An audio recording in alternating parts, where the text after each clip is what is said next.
Bismillah walhamdulillah wassalatu wassalamu ala rasulillah wa ala alihi wa ashabihi wa man tabi'ahum bi ihsanin ila yaumidin wa ba'd. Ya ayyuhalladzina amanu taqullaha haqqa tuqatih wa la tamutunna illa wa antum muslimun. Fa inna asdaqal hadisi kitabullah wa khairal hadyi hadyu Muhammad sallallahu alaihi wasallam wa syarrul umuri muhdatsatuha wa kullu muhdatsatin bid'ah wa kullu bid'atin dhalalah wa kullu dhalalatin finnar. Ikhwan fillah yang dirahmati oleh Allah, kita panjatkan segala puji dan syukur kepada Allah Subhanahu wa taala yang masih memberikan kita nikmat iman dan Islam, kemudian kesehatan, sehingga kita masih bisa berkumpul di tempat ini untuk menuntut ilmu. Kajian kita untuk kali ini melanjutkan pembahasan setelah kajian tentang iman kepada kitab-kitab Allah Subhanahu wa taala. Kita sekarang akan membahas tentang konsep iman kepada para rasul dan nabi. Walaupun mungkin tidak akan selesai ya, karena kajiannya terlalu panjang. Dan ini mungkin pertemuan terakhir kita ya di bulan Ramadan ini, karena minggu depan sudah 10 terakhir. Jadi antum i'tikaf lah insyaallah. I'tikaf apa dapat? Insyaallah atau i'tikaf. Tapi ulah di dia teu sah i'tikaf. Nah, kudu di masjid. Nah, iman kepada Rasul ini tentu hukumnya wajib ya. Dan dia bagian dari rukun Islam, iman. Di mana tidak sempurna keimanan seseorang kecuali dengan mengimani setiap rasul dan nabi yang Allah utus. Di dalam surat Al-Baqarah ayat 285 Allah berfirman, amana rasulu bima unzila ilaihi mir rabbihi wal mu'minun. Kullun amana billah wa malaikatihi wa kutubihi wa rusulih. Semuanya, kata Allah, beriman kepada para malaikat, kitab-kitabnya dan para rasulnya. La nufarriqu baina ahadin min rusuli. Kami tidak membedakan, kata Allah, antara seorang pun dari rasul-rasul tersebut. Wa qalu sami'na wa ata'na. Dan mereka semua mengatakan kami mendengar dan kami taat. Jadi ayat ini merupakan dalil rukun iman di dalam Al-Quran. Dan di antara keimanan itu yaitu iman kepada rasul. Bahkan Allah menegaskan bahwa kami, kata Allah, tidak pernah membedakan seorang pun di antara rasul-rasul tersebut. Artinya tidak boleh bagi kita beriman kepada sebagian rasul kemudian kufur kepada sebagian yang lainnya. Nah, barang siapa yang melakukan hal itu maka dia kafir. Jadi sekian banyak rasul yang Allah turunkan, 124.000 jumlahnya itu, kita wajib mengimani seluruhnya. Memang ada yang tidak beriman kepada nabi dan rasul atau beriman kepada sebagian dan kafir kepada sebagian, ada. Ambil contoh lah orang-orang Yahudi misalnya. Orang Yahudi atau orang Nasrani, mereka beriman kepada seluruh nabi yang Allah turunkan. Tapi ada satu nabi yang mereka kufuri, yaitu nabi kita Muhammad sallallahu alaihi wasallam sebagai nabi terakhir. Nah, orang-orang yang seperti ini, walaupun mereka beriman kepada Allah, mereka yakin Allah itu ada, tetapi tidak mengimani Muhammad sebagai nabi terakhir, maka dia kafir dalam konsep kita sebagai muslim. Gitu ya. Terlepas mereka memandang Muhammad itu nabi atau bukan, tetapi dalam pandangan kita sebagai muslim, siapa saja yang tidak beriman dengan nabi kita, yaitu Nabi Muhammad, nabi terakhir, ya, nabi terakhir yang diutus, maka dia kafir. Sehingga tidak bermanfaat imannya kepada Allah itu.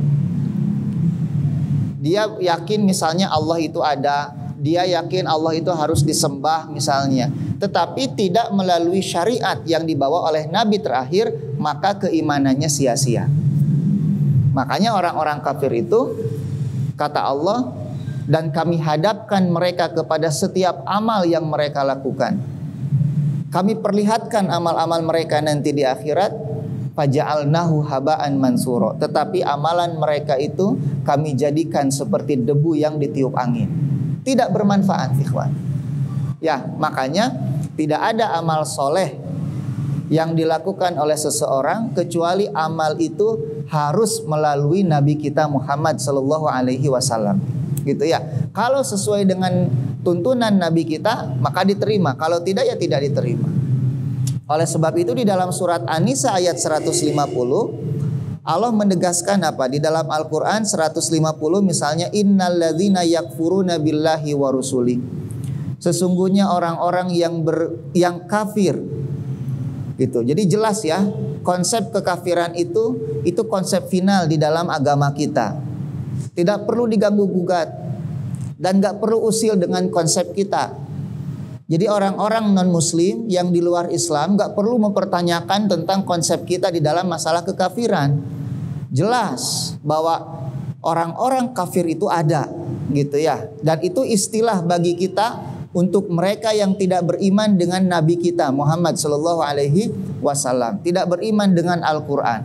Allah berfirman sesungguhnya orang-orang yang kafir kepada Allah wa rusulihi dan rasulnya wa yuriduna an yufarriqu bainallahi wa rusuli, dan mereka ingin memisah-misah, memilah-milah di antara Allah dan rasul-rasulnya. Wa yaquluna nu'minu bi ba'din wa nakfuru bi ba'din, dan mereka mengatakan kami beriman dengan sebagian rasul dan kami ingkar kafir dengan sebagian rasul. Wa yuriduna an yattakhidhu baina dzalika sabila, dan mereka ingin mengambil jalan di antara keduanya. Apa? Antara iman kepada rasul dengan kafir kepada rasul. Jadi itu ada orang yang beriman kepada seluruh rasul, ada orang yang kafir dengan seluruh rasul, ada yang mengambil jalan tengah. Mereka iman kepada sebagian, mereka kafir kepada sebagian. Maka kata Allah, ulaika humul kafiruna haqqo. Mereka itulah yang sebenar-benarnya apa? Kafir. Gitu.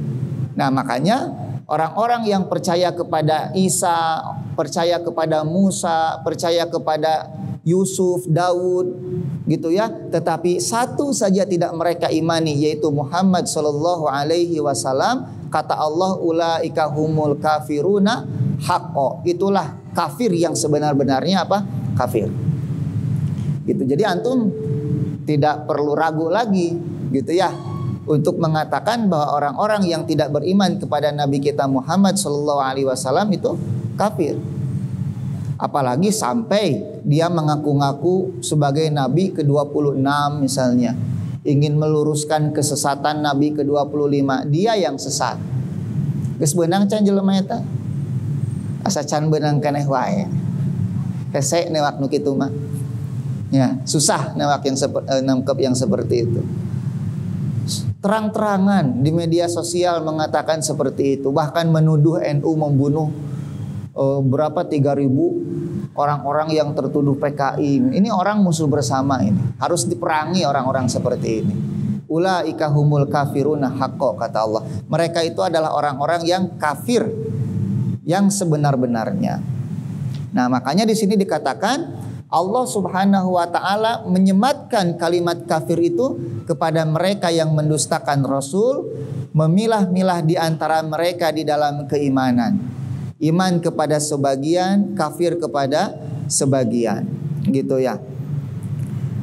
Jadi itu konsep yang pertama yang harus kita pahami. Kemudian di dalam sunnah dalilnya jelas, yaitu dalil tentang hadis Jibril alaihi salam yang datang kepada Nabi sallallahu alaihi wasallam bertanya tentang Islam, iman dan ihsan. Di mana di dalam kalimat iman itu Nabi mengatakan, apa itu iman? Nabi mengatakan antu minabillahi wa malaikatihi wa kutubihi wa rusulihi wal yaumil akhiri. Nah, lalu apa manfaat beriman kepada Rasul itu? Setidaknya ada 3 manfaat di dalam keimanan kita kepada Rasul. Yang pertama, kita menjadi tahu tentang rahmat Allah Subhanahu wa taala untuk manusia. Karena para nabi dan rasul itu rahmat, bagian dari rahmat Allah yang Allah turunkan kepada kita sebagai manusia. Kenapa? Karena tanpa mereka kita tidak tahu apa itu iman. Kita tidak pernah mendapatkan hidayah. Kita tidak pernah tahu bagaimana cara menjalani kehidupan yang seharusnya. Makanya kita bisa sholat, kita tahu bahwa Ramadan itu harus berpuasa, kemudian kita wajib menunaikan zakat, apa yang halal, apa yang haram, itu semua Allah sampaikan kepada kita melalui para nabi, melalui nabi. Oleh sebab itu kalau ada orang beriman kepada Al-Quran tapi tidak iman kepada sunnah, itu keimanannya batal. Gitu. Karena di dalam Quran tidak ada cara sholat, bagaimana menunaikan zakat, bagaimana menunaikan haji misalnya. Itu semua hanya melalui Rasulullah Shallallahu Alaihi Wasallam. Gitu. Yang kedua, agar kita bersyukur kepada Allah. Gitu ya, agar kita bersyukur kepada Allah atas nikmat yang Allah berikan berupa Nabi dan Rasul tersebut. Jadi antum harus bersyukur dijadikan sebagai mukmin. Ya, sudah muslim, mukmin lagi. Dan itu semua melalui siapa? Nabi kita Muhammad. Kemudian nikmat sunnah yang diajarkan kepada kita. Itu sebuah nikmat yang mungkin tidak semua merasakan. Ada orang-orang yang dia memeluk agama Islam tapi dia bingung bagaimana caranya beribadah kepada Allah. Bagaimana ibadah yang seharusnya itu. Itu banyak orang-orang yang tidak tahu. Bulan Ramadan datang, mereka ibadah, ya ibadah sekenanya saja. Beribadah di bulan Ramadan karena memang Ramadan mah unggal tahun oge kudu puasa gitu. Ada orang-orang seperti itu. Makanya puasanya itu tidak pernah berbeda dengan tahun-tahun sebelumnya. Ah bae dan geus ilaharna ieu gitu prinsipnya itu. Tapi mereka yang mempelajari sunnah Nabi itu akan mengalami perbaikan setiap tahunnya di dalam ibadahnya itu. Bukan hanya sebatas ibadah perut, da ari ibadah beteung mah, ibadah perut mah, puasa perut. Anak saya si Husna yang 8 tahun pun bisa. Gitu. Kalau ibadah puasa kita hanya sebatas menahan lapar dan haus, naon bedana dengan anak kecil. Bahkan orang-orang kafir pun ada puasanya. Gitu ya. Tetapi ketika kita mempelajari bagaimana Nabi berpuasa, maka ketika itulah kualitas ibadah puasa kita meningkat. Dari yang hanya puasa perut kepada puasa-puasa yang lainnya. Lisan gitu ya, ikut berpuasa.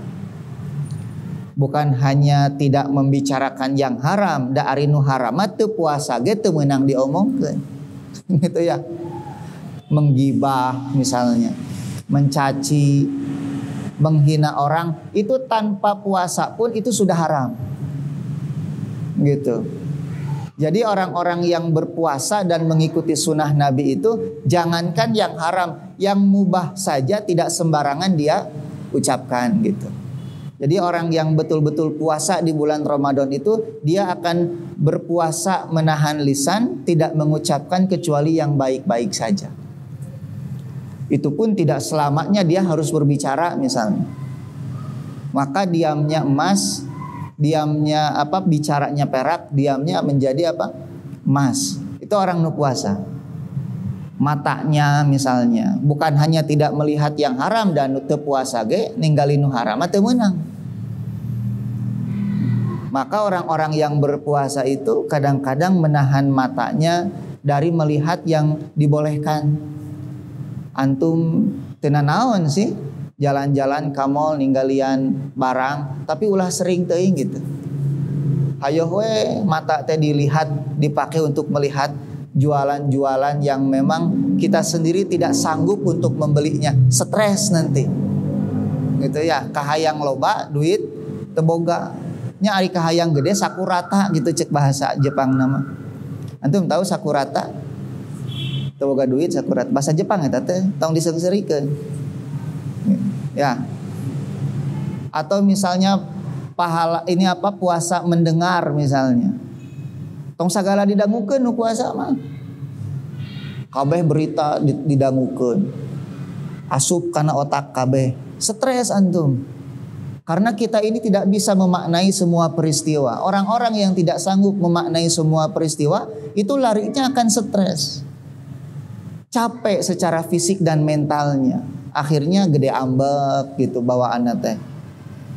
Makanya banyak orang-orang barat yang kemudian meninggalkan media-media sosial karena mereka stres gitu. Makanya kalau hidup kita ingin tenang, lebih baik mendengarkan firman-firman Allah, hadis-hadis Nabi, nasihat-nasihat ahli ilmu. Itu akan lebih tenang hidup kita itu. Nah makanya ikhwan, kita nikmat diutus Nabi itu supaya menjadi teladan bagi kehidupan kita, sehingga kita tahu bagaimana harus menjalankan kehidupan ini. Nah kemudian yang ketiga, kenapa kita harus beriman kepada Nabi? Agar tumbuh kecintaan kita kepada mereka. Gitu ya, tumbuh kecintaan kita kepada para rasul, penghormatan kita kepada para nabi, sehingga kita menempatkan mereka itu pada posisinya yang tepat, pada posisinya yang layak. Maka orang-orang yang beriman kepada nabi tidak akan menjadikan nabi dan rasul sebagai bahan candaan, gitu ya. Seperti sebagian orang yang tukang ngelawak itu saking kehabisan ide bagaimana mereka membuat orang tertawa, sampai nabi saja dijadikan bahan sebagai candaan, gitu ya.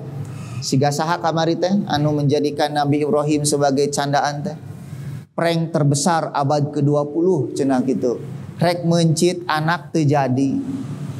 Kira-kira antum ketika mendengar itu yang terbayang kemana?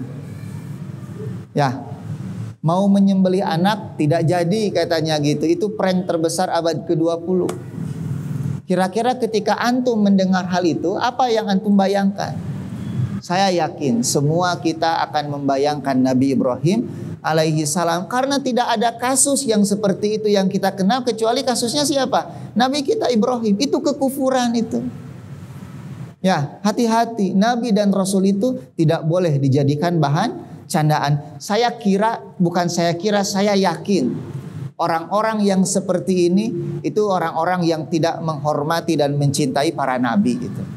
Kalau betul mereka mencintai para nabi, mereka tidak akan pernah menjadikan nabi dan rasul itu sebagai bahan olok-olok, sebagai bahan stand up komedi gitu ya, untuk mencari uang yang tidak seberapa gedenya itu. Saya yakin duit teh geus beak deui teh. Nah, kemudian yang berikutnya ikhwan, apa sih definisi nabi dan rasul itu? Lalu apa bedanya nabi dengan rasul? Pertama, nabi itu terambil dari kalimat naba. Naba itu artinya berita yang memiliki manfaat yang sangat besar. Ada naba, ada khobar. Itu sama-sama berita. Tetapi naba itu untuk berita yang sangat besar. Makanya dalam Al-Quran, amma yatasa alun anin nabail azim. Tuh. Jadi kalau beritanya ecek-ecek bukan naba, cukup khobar saja, gitu ya. Jadi khobar itu umum sifatnya, untuk yang penting, untuk yang tidak penting. Tapi ketika berita itu penting, maka namanya itu naba, nabaun azim, kata Allah. Anin nabail azim. Nah, kenapa seorang nabi dinamai nabi? Karena dia ditugaskan untuk mengabarkan tentang Allah Subhanahu wa ta'ala. Mengabarkan segala hal yang Allah sampaikan kepada manusia. Makanya disebut dengan nabi. Itu yang pertama. Yang kedua, kata para ulama, nabi itu dari kalimat an-naba'ah. Naba'ah itu artinya sesuatu yang tinggi. Gitu. Kenapa nabi dinamai nabi? Karena mereka memiliki kedudukan yang lebih tinggi daripada manusia-manusia yang lainnya. Makanya dinamai dengan nabi. Nah, adapun rasul itu dari ar-risalah. Artinya apa? Utusan. Gitu. Jadi kalau nabi itu yang mengabarkan, kalau rasul itu yang diutus. Gitu ya, yang diutus. Nah, bedanya apa antara nabi dengan rasul? banyak pendapat di antara ulama. Yang pertama katanya, kalau Rasul itu diperintahkan untuk berdakwah, kalau Nabi tidak. Ini jelas keliru.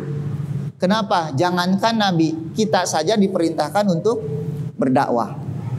Gitu ya, maknya Nabi nyempot di rumah gitu. Gak mungkin. Baik Nabi maupun Rasul sama-sama berdakwah.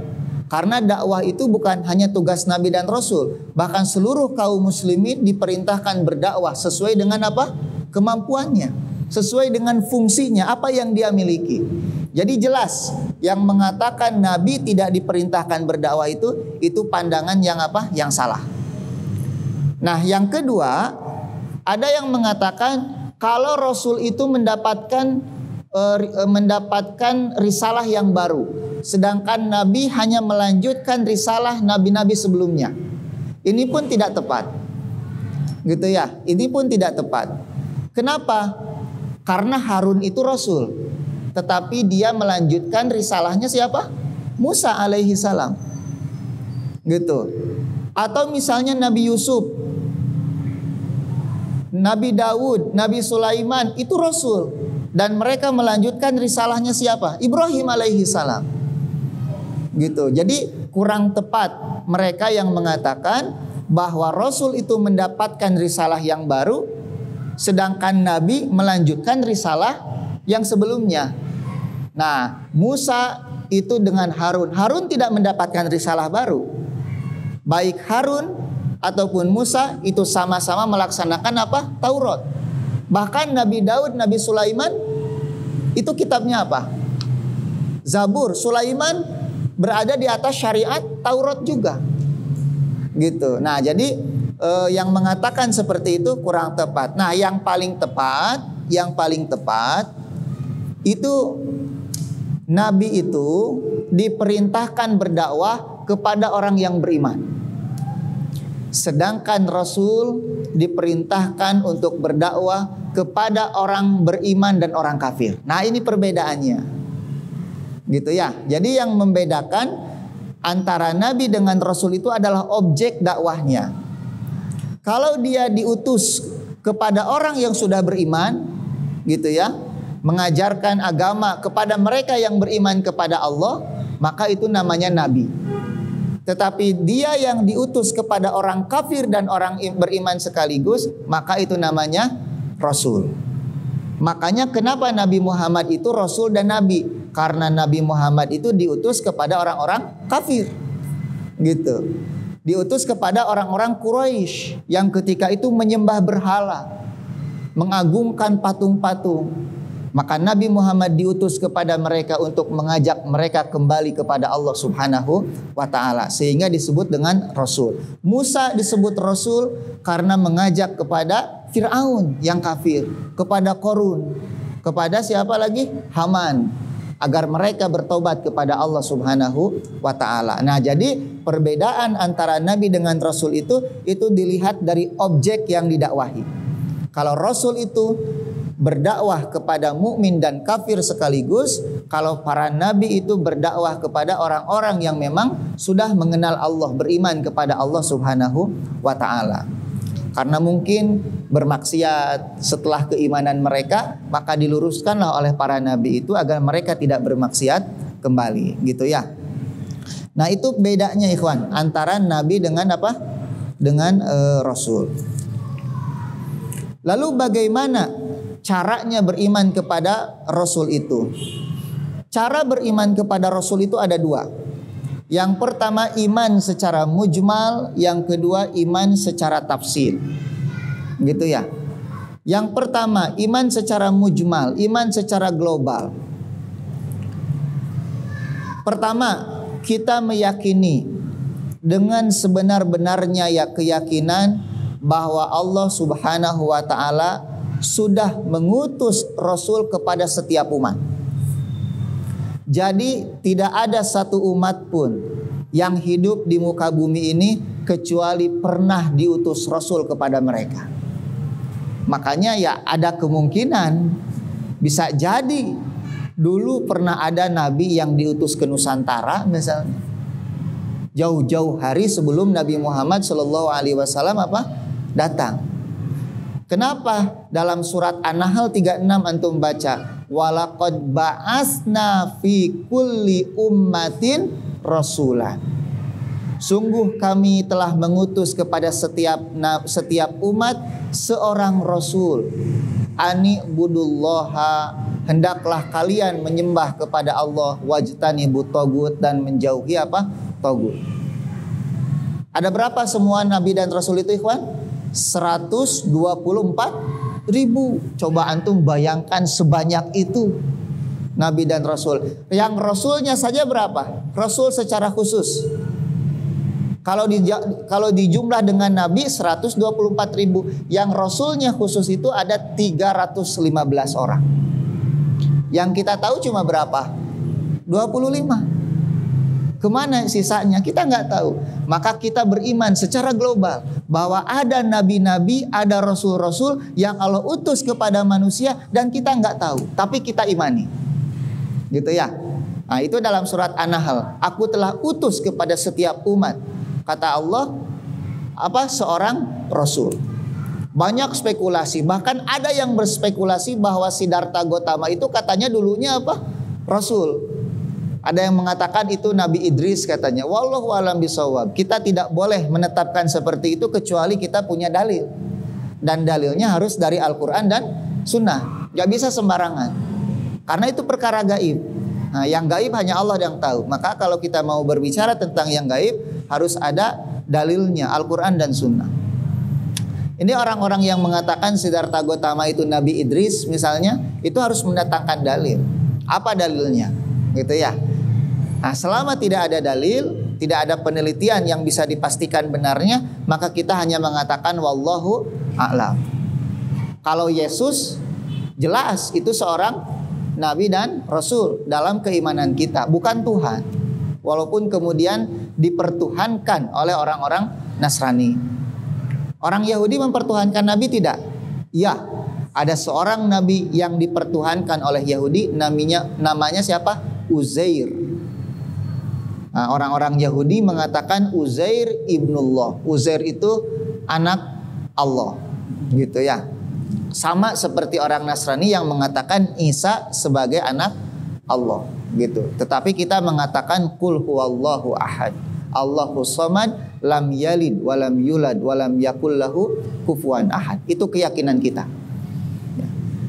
Kemudian yang berikutnya, ikhwan, kita beriman secara mujmal bahwa seluruh nabi itu benar. Seluruh nabi itu mendapatkan petunjuk. Semua nabi dimuliakan oleh Allah. Mereka adalah orang-orang yang bertakwa, orang-orang yang amanat, dan orang-orang yang mendapatkan hidayah dari Allah Subhanahu wa ta'ala. Maka tidak ada satu orang nabi pun yang bermaksiat kepada Allah itu. Gak ada. Tidak ada satu orang nabi pun yang khianat dengan amanat yang Allah berikan. Ya, semua nabi memegang amanah yang Allah sampaikan kepada mereka untuk disampaikan kepada siapa? Kepada umatnya. Antum baca surat Yasin ayat 52, dalilnya itu. Kemudian yang berikutnya, kita beriman secara mujmal, global, bahwa seluruh nabi di atas kebenaran. Ya, di atas kebenaran. Dan mereka datang dengan membawa kebenaran tersebut dari Allah Subhanahu wa ta'ala kepada seluruh kaumnya. Dalam surat Al-A'raf 3:43 Allah berfirman, laqad ja'at rusulu rabbina bil haq. Sungguh telah datang rasul-rasul kami membawa kebenaran. Gitu. Jam sabaraha ayeuna ikhwan? Siga nu tere adan? Sekedap deui nya. 5:30 langkungnya. Sekedap. Kirang. Sabaraha poin deui. Kemudian poin berikutnya, kita meyakini bahwa seluruh dakwah Nabi itu satu. Seluruh dakwah Nabi itu satu. Apa? Mereka semua mengajak umatnya untuk mentauhidkan Allah Subhanahu wa ta'ala. Tidak ada seorang pun di antara nabi yang mengajak kaumnya untuk menyembah dirinya, itu enggak ada. Makanya kalau antum ditanya atau antum bertanya kepada yang menuhankan Isa itu, coba datangkan satu ayat misalnya di dalam Bible yang mengatakan bahwa Isa berkata, "Aku Tuhan, maka sembahlah aku." Itu tidak akan pernah ada. Gitu. Ya. Ayat-ayat yang berbicara tentang Trinitas itu murni manusiawi sifatnya. Gitu. Bukan datang dari Isa ibnu Maria, enggak. Isa enggak pernah mengklaim dirinya sebagai Tuhan. Bahkan Isa ibnu Maryam, Yesus itu menyuruh umatnya untuk menyembah Allah saja.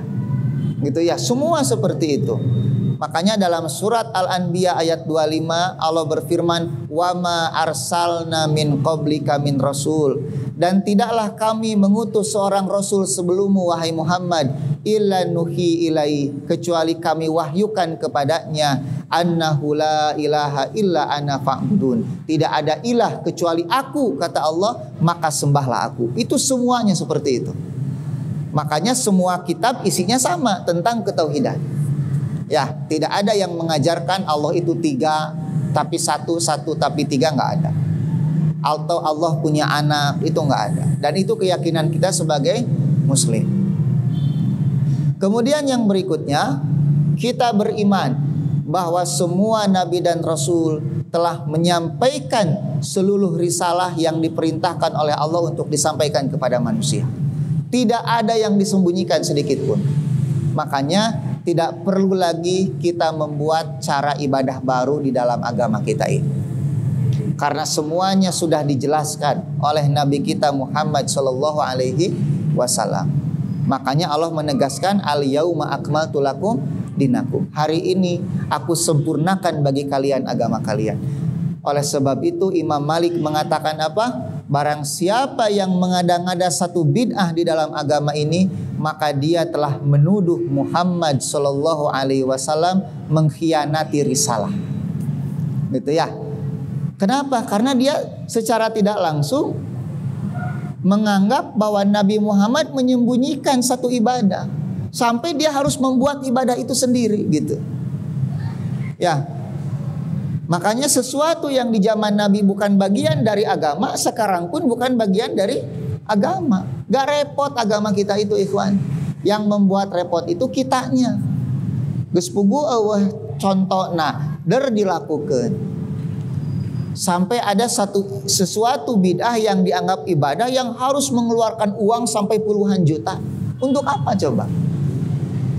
Alangkah baiknya kalau uang puluhan juta itu disampaikan kepada fakir miskin misalnya, kepada anak-anak yatim, membantu yang bencana. Ini hanya untuk melakukan bid'ah, menghabiskan puluhan sampai ratusan juta. Capek gawe teu kapake cek orang Sunda mah. Padahal semua nabi itu sudah menyampaikan semua yang diajarkan oleh Allah kepadanya. Tidak ada yang disembunyikan, dan itu keimanan kita. Itu bisa baca dalam surat Al-Jin ayat 28 juga ada, surat An-Nisa ayat 165 juga ada gitu. Ya, sudah disampaikan semuanya. Kemudian, dan ini yang terakhir ikhwan, saya bilang tidak akan selesai kajian kita, insya Allah kita lanjutkan di bulan Syawal. Yang terakhir, kita meyakini bahwa semua nabi dan rasul itu makhluk manusia seperti kita. Mereka tidak memiliki kekhususan rububiyah, makanya haram untuk disembah, gitu ya. Atau misalnya antum datang ke kuburan Nabi Muhammad, kemudian meminta-minta di kubur Nabi Muhammad supaya kesulitan antum dihilangkan, misalnya. Kemudian antum minta rezeki, minta keselamatan kepada kuburan Nabi, maka itu musyrik hukumnya. Tidak boleh. Tidak ada yang bisa melepaskan kesulitan kita kecuali siapa? Allah. Gitu ya. Makanya minta kepada Allah. Jadi tidak ada seorang nabi pun yang diutus kecuali manusia seperti kita. Nah, Allah berfirman, qalat lahum rasuluhum innahnu illa basyarun. Dan rasul-rasul mereka berkata, tidaklah kami kecuali basyar, manusia, mislukum seperti kalian. Ari Bashar teh ikhwan, ciga urang boga kulit ciga kieu, punya rambut, mata, merasa lapar. Kalau lapar minum, makan. Kalau haus minum. Kalau makan ya sakit perut, sama seperti kita. Kalau kecapean tidur, itu Bashar namanya. Nabi Muhammad itu sama seperti kita. Makanya Nabi mengatakan innama ana basyarun mislukum. Sesungguhnya aku ini manusia seperti kalian. Ansa kamatan saun. Aku lupa sebagaimana kalian lupa. Suatu hari Nabi mengimami sholat subuh. Nabi takbir. Nabi baru ingat belum mandi junub. Makanya Nabi pulang dulu, mandi dulu. Para sahabatnya ngajanteng menungguan Nabi. Tapi dan Nabi mah bumina gigireun masjid. Mimbar jeung bumi Nabi mah ngahiji. Gitu. Lamun imahna jauh mah ulah. Misalnya kayaknya antosan abdi iba heula bari sabaraha kilo imahna teh gitu. Makmum teh kieu we ngahulang. Nah, dalam kondisi seperti itu ada yang menggantikan dia, gitu ya. Tapi kalau mandinya di masjid gak jadi masalah. Sampai Nabi balik lagi mengimami dan masih nampak air berjatuhan dari apa?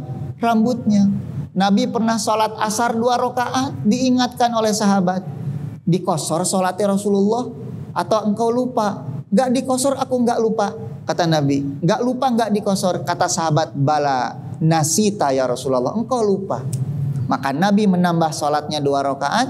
Dan Nabi mengatakan, aku ini manusia seperti kalian. Aku lupa sebagaimana kalian lupa. Kalau aku lupa maka ingatkanlah. Tuh, jadi Nabi itu sama. Cuma bedanya apa? Yuha ilayya, kata Nabi. Cuma aku mendapatkan wahyu, sedangkan kalian tidak. Nah, oleh sebab itu ikhwan, tidak boleh kita mensejajarkan Nabi dengan Allah. Gitu ya. Karena Allah itu khaliq, sedangkan Nabi kita adalah makhluk. Wallahu a'lam bishawab. Sampai di sini kajian kita karena menjelang maghrib. Mudah-mudahan kajian yang sebentar ini karena saya telat datangnya. Ada kajian dulu di Lembang. Poho ayeuna teh Jumaah terakhir. Gitu. Biasanya saya kalau Jumaah terakhir diliburkan di sini karena harus ke Lembang. Ini saking semangatnya bulan Ramadan, Jumat terakhir aya kajian, ternyata di Lembang menghubungi. Makanya di Lembang juga ngan beberapa sajam ge henteu sigana teh. Terus datang ke sini, ke rumah dulu, gogoleran ka peureman gitu. Mata kelat ka dieu. Afan lah. Yang penting ada bukanya di sinilah gitu. Mudah-mudahan kajian kita bermanfaat, mendapatkan pahala, dan mudah-mudahan selama 18 hari ini Allah menerima amal ibadah kita dan mengampuni segala dosa dan kehilapan kita. Subhanakallahumma bihamdika asyhadu alla ilaha illa anta astaghfiruka wa atubu ilaik. Assalamualaikum warahmatullahi wabarakatuh.